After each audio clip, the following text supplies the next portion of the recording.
പുള്ളിക്കാരി പച്ചയ്ക്ക് പറഞ്ഞ് താനെന്താ ജോലിക്ക് പോകാത്തതെന്ന് ചോദിച്ചു. ഞാൻ പറഞ്ഞു ഇങ്ങനെ ബിസിനസ്സൊക്കെ ആയിട്ട്. ബിസിനസ്സൊക്കെ ആണെന്ന് പറഞ്ഞ് സിമ്പിളാണല്ലോ കാര്യം, അച്ഛനമ്മയുടെ ചിലവിൽ കഴിഞ്ഞാൽ മതിയല്ല അല്ല. അത്രയും തറയായിട്ട് നമ്മളെ ആ രീതിയിൽ പറഞ്ഞു. അത് ഭയങ്കരമായിട്ടൊരു ബുദ്ധിമുട്ടായിരുന്നു. അപ്പോൾ അങ്ങനെ ഞാൻ ചെറിയൊരു ജോലിക്ക് കയറിയായിരുന്നു അന്ന് മഹീന്ദ്ര ഫസ്റ്റ് ചോയ്സ് സർവീസസിൽ നമ്മളൊരു ജോലിക്ക് കയറി. ആ ജോലിക്ക് കയറി അവിടെ ഞങ്ങൾ ഈ പ്രൊമോഷണൽ ആക്ടിവിറ്റീസായിട്ട് ഫ്ലാറ്റുകളിൽ പോകുമായിരുന്നു. അപ്പോൾ അവിടെ ഈ ഫ്ലാറ്റുകളിലുള്ള ആൾക്കാർ നേരിടുന്നൊരു പ്രശ്നം എന്താണെന്ന് വെച്ചാൽ വാഷ് ചെയ്യാൻ പറ്റില്ല. കാര്യം വാട്ടർ സ്പില്ലേജ് പറ്റില്ല ഫ്ലാറ്റുകളിൽ. അപ്പോൾ വാഷ് ചെയ്യാനുള്ള സംവിധാനങ്ങളില്ല. അപ്പോൾ അവരെപ്പോഴും പറയും അങ്ങനത്തെ ഒരു സംഭവം കിട്ടിയാൽ കൊള്ളാമെന്ന് പറഞ്ഞു. അപ്പോൾ അങ്ങനെ ഞങ്ങൾ എന്താണെന്ന് വെച്ചാൽ സ്റ്റീം വാഷ് എന്ന് പറഞ്ഞൊരു കൺസെപ്റ്റ്. അപ്പോൾ വാട്ടറിൻ്റെ സ്പില്ലേജ് ഉണ്ടാവില്ല. അപ്പോൾ അത് കൊണ്ടുവരാമെന്ന് ഓർത്ത് ഞാൻ അതിൻ്റെ പുറകെ നോക്കി നടന്ന്. അപ്പോൾ അന്ന് ഈ മെഷീനിന് 4 ലക്ഷം 5 ലക്ഷം രൂപയാണ്.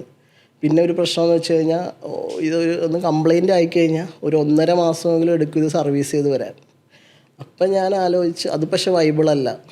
പിന്നെ മാത്രമല്ല നമ്മളവിടെ പ്രൈസ് കോമ്പീറ്റ് ചെയ്യേണ്ടത് അവിടെ ബംഗാളിയായിട്ടാണ്. അവിടുത്തെ വാഷ് ചെയ്യണ ബംഗാളിയായിട്ടായിരിക്കും നമുക്ക് പ്രൈസ് കോമ്പീറ്റ് ചെയ്യേണ്ടി വരിക. അപ്പോൾ അതൊട്ടും വൈബിളല്ലാന്ന് തോന്നി. അപ്പോൾ ഞാൻ ചിന്തിച്ചത് ഈ കാർ അഴുക്കായാലാണല്ലോ വാഷ് ചെയ്യേണ്ട ആവശ്യം, കാർ അഴുക്കാകാതിരിക്കാൻ എന്തെങ്കിലും സംവിധാനം ഉണ്ടോ എന്നുള്ള രീതിയിലാണ് നമ്മൾ സെറാമിക് കോട്ടിങ്ങിലോട്ട് എത്തുന്നത്.